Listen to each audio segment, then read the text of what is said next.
Hello everyone, welcome to the channel. Hope you all having a fantastic day. So today we're back in the garage and we are not working on the buggy next to me. We are working on my wife's golf cart.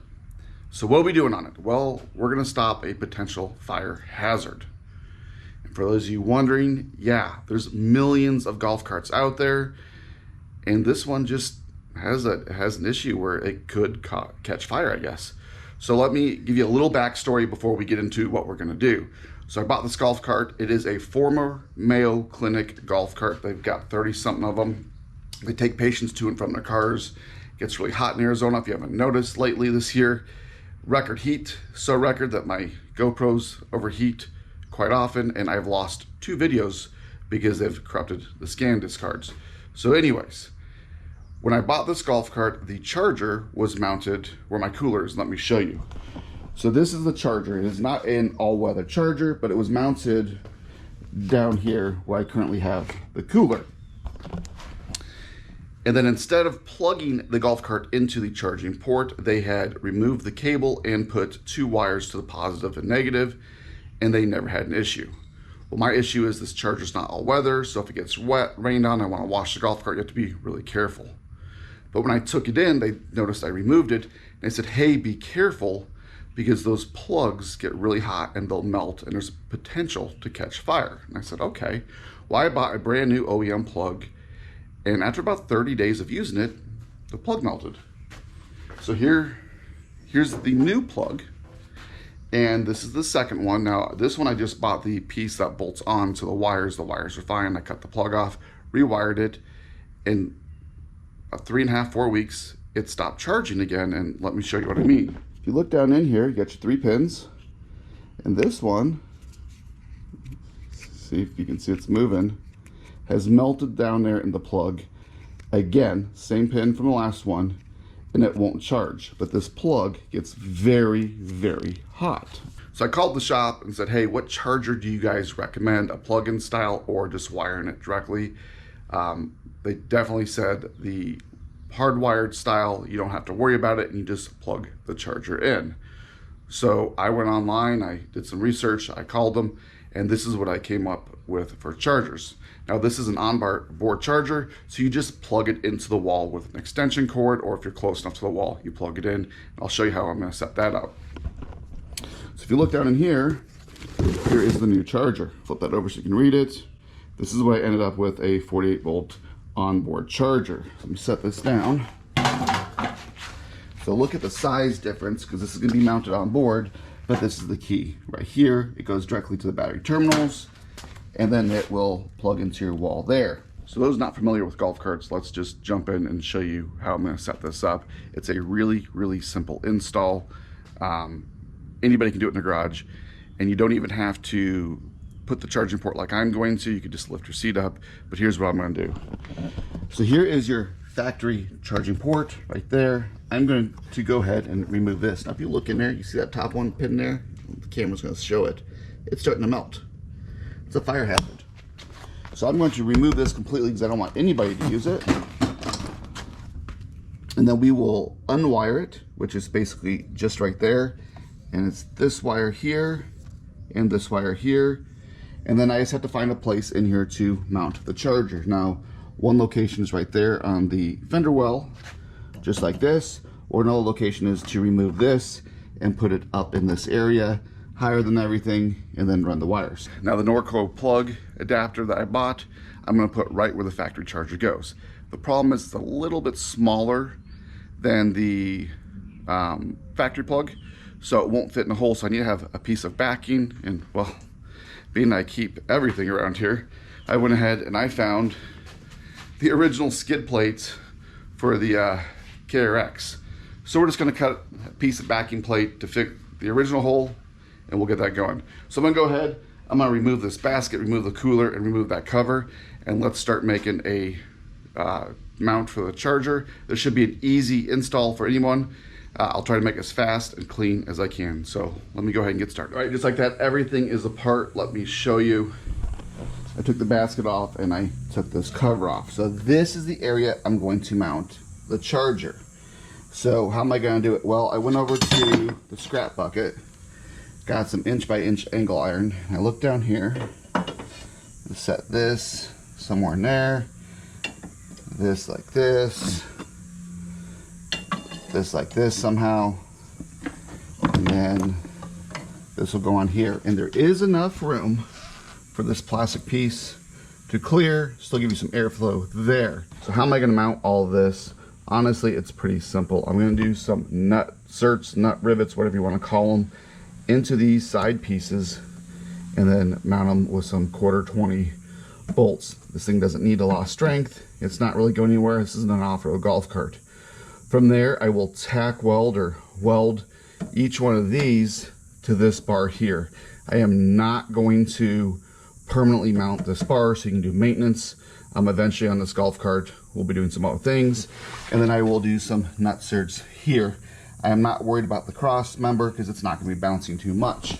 So why am I not permanently mounting this? Well, honestly, I need it to be able to come out for maintenance. Number one, I don't want to add any steel structure to the golf cart because in the future, I would like to go to a lithium battery for weight savings, and then maybe an AC conversion on the motor, depending on how long I keep this. I tend to go through vehicles pretty quickly. Now, this charger only does lead acid batteries, and that's the other reason I don't want to permanently mount this.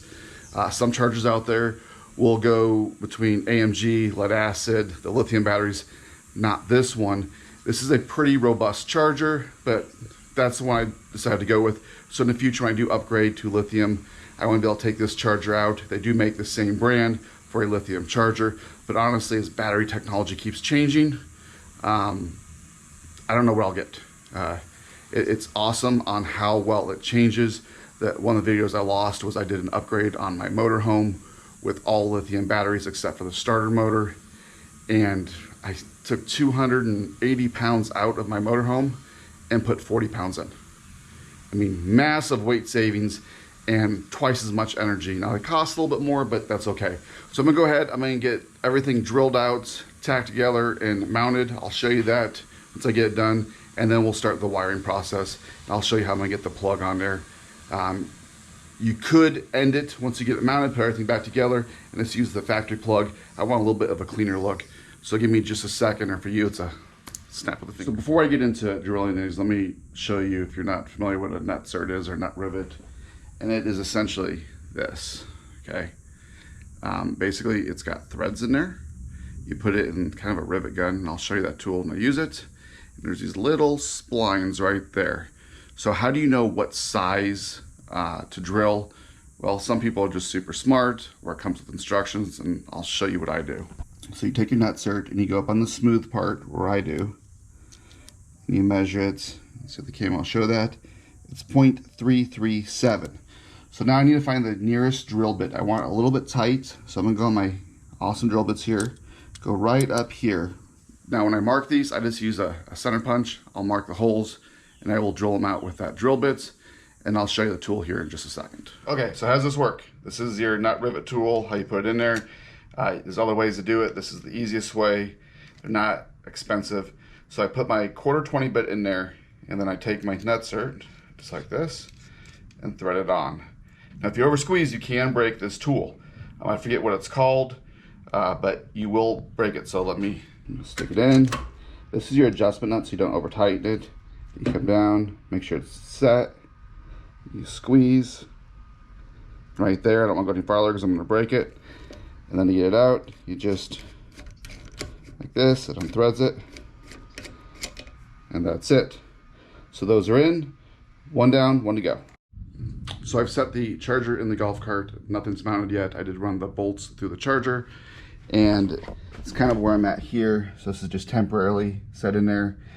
This bar here, and it's kind of hard to see, is not mounted.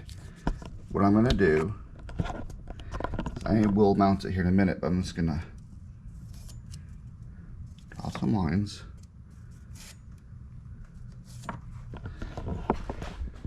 And that way I can take this out, tack weld it over on the welding table, clean my mess up a little bit, and then bring it over here. I'm gonna drill 2 more holes with 2 more nut certs in there, and those holes will be up over here and here, and that'll hold this fairly stable. All right, I'm back. So I went ahead, I got everything tacked up. I painted it real quick, and I drilled the holes and put the nut rivets in the holes.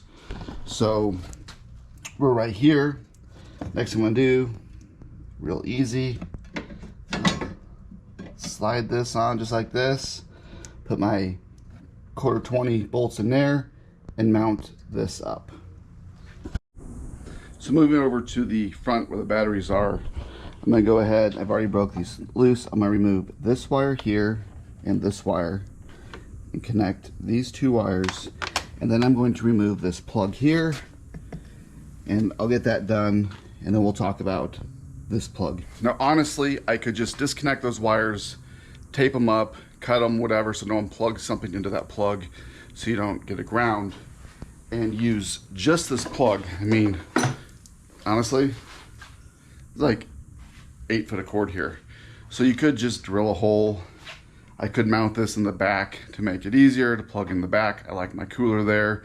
There's lots of places you could put this, but I want to keep it as factory looking as possible. So I'm gonna go ahead and put it up front. So I'm gonna switch those wires out, pull off that front plug, and then show you where we're at. So everything's taken apart. I have the new wires put on. So this wire and this wire are new. I've gone ahead and taken that charger out right here. So this is the dilemma, because this is too small. So how am I gonna fix it? Well, just like I told you in the beginning, I took the old skid plate from the KRX. It's nice thin plastic. That's how crappy it is. And I took a 3.5 inch hole saw and I cut the outside out. Then I took another hole saw size, I don't remember what size, cut the inside, and let me show you the results. So it's just a little bit bigger. Now I can slide it through the hole and plug everything in. So that will be pretty easy. Let's go ahead and get that done. But let me show you where we're at. I'm gonna kind of end the video here because putting it back together is pretty simple. No one cares about putting a basket back in. But let me show you what it looks like. So the wiring's there. Now I do have it plugged in over here just to make sure everything works. And then as you can see, the little fan is going, and it is, this camera's gonna show it, it's flashing red. And if you look at the starting guide, flashing red means it's below 80%. It's flashing yellow, it's between 80 and 90.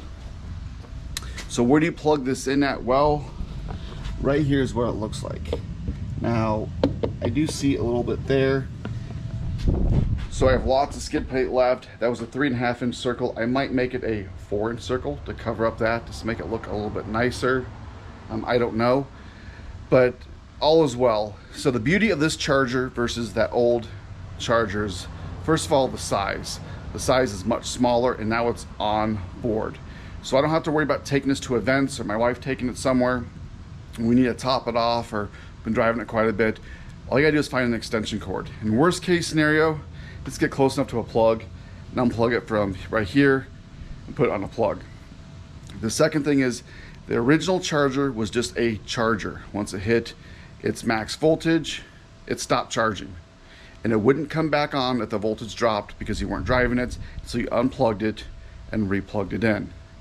This one is a smart charger that will charge it to its max and then maintain the batteries, so it'll do basically a trickle charger.